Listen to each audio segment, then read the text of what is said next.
Hello friends, मैं हूँ श्वेता खरबंदा और हिंदी की पाठशाला में आपका स्वागत है। आज हम पढ़ेंगे कक्षा 8वीं का हिंदी का चैप्टर बस की यात्रा। सबसे पहले हम देखेंगे पाठ का सार जो कि बसंत से लिया गया है। अब हम आगे देखते हैं। बस की यात्रा नामक यह पाठ एक यात्रा वृतांत है जो व्यंग्यात्मक शैली में लिखा गया है और इस पाठ के माध्यम से बताया गया है कि जो प्राइवेट बस कंपनियों के मालिक कैसी कैसी खटारा बसें चलाते हैं और वे अधिकाधिक मुनाफा कमाने के चक्कर में यात्रियों की जान के साथ खिलवाड़ करने में भी संकोच नहीं करते। अब लेखक और उसके जो 4 साथी होते हैं उनको जबलपुर जाने वाले ट्रेन पकड़नी थी। अब उन्होंने बस से पन्ना और उसी कंपनी की बस से सतना जाने का कार्यक्रम बनाया।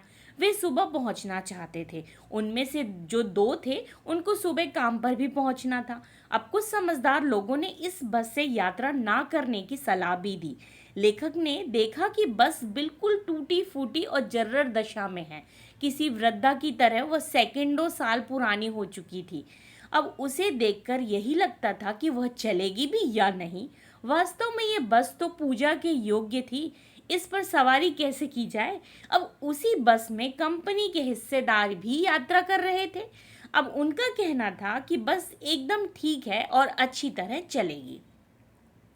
अब बस की दशा देखकर लेखक और उसके साथी उससे जाने का निश्चय नहीं कर पा रहे थे। उसके डॉक्टर मित्र ने उसके अनुभव को याद दिलाते हुए कहा कि यह बस नई नवेली बसों से भी ज़्यादा विश्वसनीय है।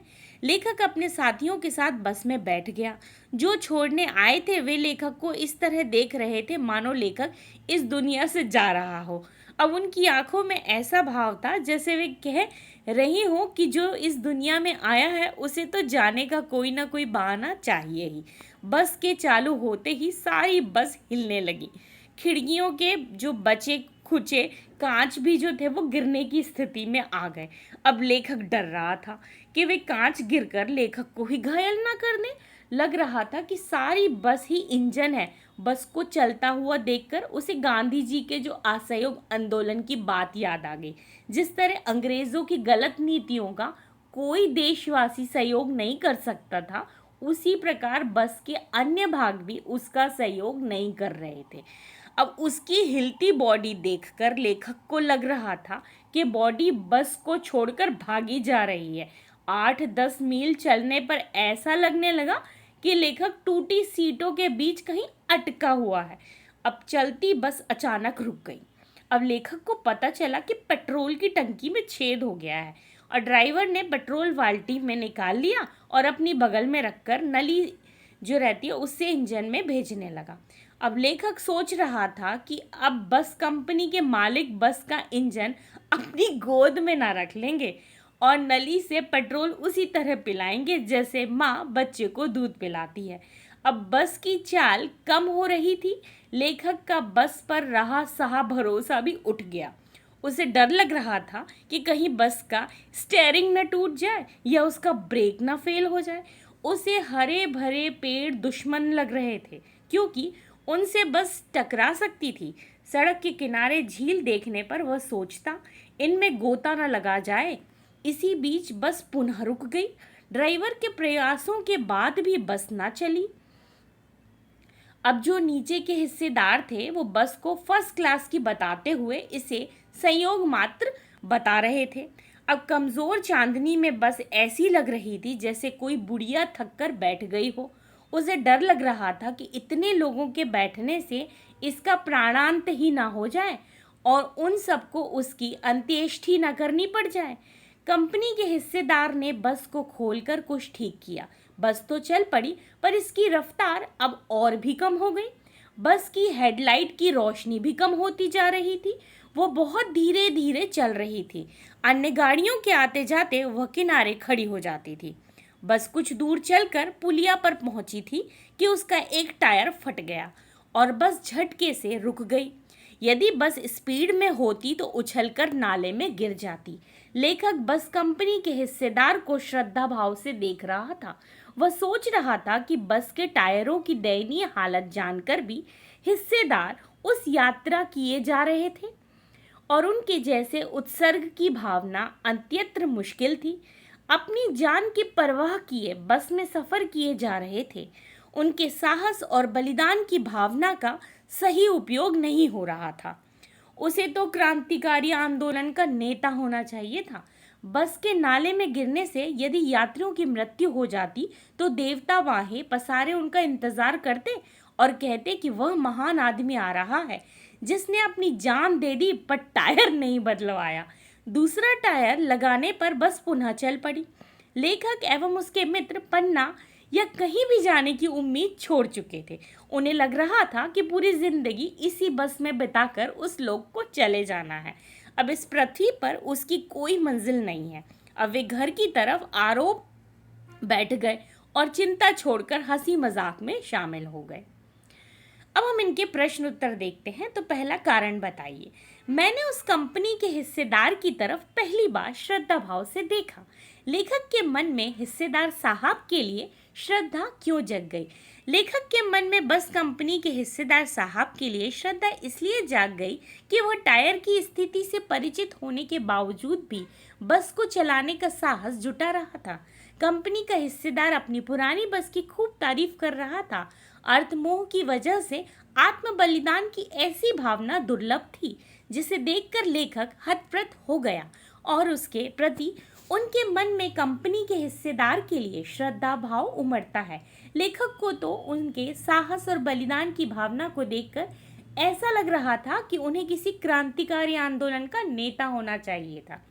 दूसरा प्रश्न है कि लोगों ने सलाह दी कि समझदार आदमी इस शाम वाली बस से सफर नहीं करते। लोगों ने यह सलाह क्यों दी? लोगों ने लेखक को यह सलाह इसलिए दी क्योंकि वे जानते हैं कि बस की हालत बहुत खराब। बस का कोई भरोसा नहीं है कि वह कब और कहाँ रुक जाए और इसके ठीक होने की भी संभावना कम है कि शाम बीतते ही रात हो जाती है और रात रास्ते में कहाँ बितानी पड़ जाए कुछ पता नहीं रहता। उसके अनुसार यह बस डाकिन की तरह है। प्रश्न तीसरा है कि ऐसा जैसा सारी बस ही इंजन है और हम इंजन के भीतर बैठे हैं, लेखक की ऐसा क्यों लगा? ऐसा जैसे सारी बस ही इंजन है और हम इंजन के भीतर बैठे हैं, लेखक को ऐसा इसलिए लगा कहा क्योंकि जब बस जो थी वो चालक ने इंजन स्टार्ट किया तो उस समय बस के इंजन में कंपन हो रही थी। अब यहाँ तो पूरी बस ही झनझनाने लगी। अब लेखक को ऐसा प्रतीत हुआ कि पूरी बस ही इंजन है, मानो वह बस के भीतर न बैठकर इंजन के भीतर बैठा हुआ हो। अर्थात इंजन के स्टार्ट होने पर इंजन के जो पुर्जों की भांति बस के यात्री जो थे वो हिल रहे थे। अब पूरी बस में कंपन हो रहा था। यहाँ तक कि जो खिड़कियों के कांच भी थे वो पूरे शोर से हिल रहे थे। अगला प्रश्न चौथा है कि गजब हो गया, ऐसी बस अपने आप चलती है? लेखक को यह सुनकर हैरानी क्यों हुई? आंसर है कि बस की वर्तमान स्थिति देखते हुए इस प्रकार का आश्चर्य व्यक्त करना स्वाभाविक था। देखने से लग नहीं रहा था कि बस चलती भी होगी, परंतु जब लेखक ने बस के हिस्सेदार से पूछा तो उसने कहा चलेगी ही नहीं, अपने आप चलेगी। अब इस बात को सुनकर लेखक हैरान हो गया। अगला प्रश्न पांचवा है कि मैं हर पेड़ को अपना दुश्मन समझ रहा था। लेखक पेड़ों को अपना दुश्मन क्यों समझ रहा था? उत्तर देखिए। बस की जर्जर अवस्था से लेखक को ऐसा महसूस हो रहा था कि बस की स्टीयरिंग कहीं भी टूट सकती है, ब्रेक फेल हो सकता है। अब ऐसे में लेखक को डर लग रहा था कि कहीं उसकी बस किसी पेड़ से टकरा ना जाए। एक पेड़ निकल जाने पर वह दूसरे पेड़ का इंतजार करता था कि बस कहीं इस पेड़ से न टकरा जाए। यही वजह है कि लेखक को हर पेड़ अपना दुश्मन लग रहा था कि बस अनियंत्रित होकर कभी भी इससे टकरा सकती है। अगला प्रश्न छठवां है कि सविनय अवज्ञा आंदोलन किसके नेतृत्व में, किस उद्देश्य से तथा कब हुआ था? इतिहास की उपलब्ध जो पुस्तकें हैं उनके आधार पर लिखिए। उत्तर है कि सविनय अवज्ञा आंदोलन महात्मा गांधी के नेतृत्व में 1930 में अंग्रेजी सरकार से असहयोग करने तथा पूर्ण स्वाधीनता प्राप्त करने के लिए किया गया था। भारतीय समाज वैसे ही गरीबी में दिन बिता रहा था। वे मुश्किल से नमक रोटी खाकर गुजारा कर रहे थे और अंग्रेजी सरकार ने नमक पर ही टैक्स लगा दिया। तब इससे नाराज होकर गांधी जी ने 12 मार्च 1930 को दांडी मोर्चे करके नाम जो नमक है उसका कानून को तोड़ा। अगला प्रश्न सातवां है कि सविनय अवज्ञा का उपयोग व्यंग्यकार ने किस रूप में किया? लिखिए। उत्तर है कि सविनय अवज्ञा आंदोलन 1930 में से सरकारी आदेशों का पालन ना करने के लिए किया गया था। इसमें अंग्रेजी सरकार के साथ सहयोग ना करने की भावना थी। लेखक ने सविनय अवज्ञा का उपयोग बस के संदर्भ में किया है। वो इस प्रतीकात्मक भाषा के माध्यम से यह बताना चाह रहा है कि बस विनय पूर्वक अपने मालिक व यात्रियों से उसे स्वतंत्र करने का अनुरोध कर रही है, जिस पर अंग्रेजों की दमन पूर्वक नीति के खिलाफ भारतीय जनता विनय पूर्वक संघर्ष के लिए आ बढ़ती रही है।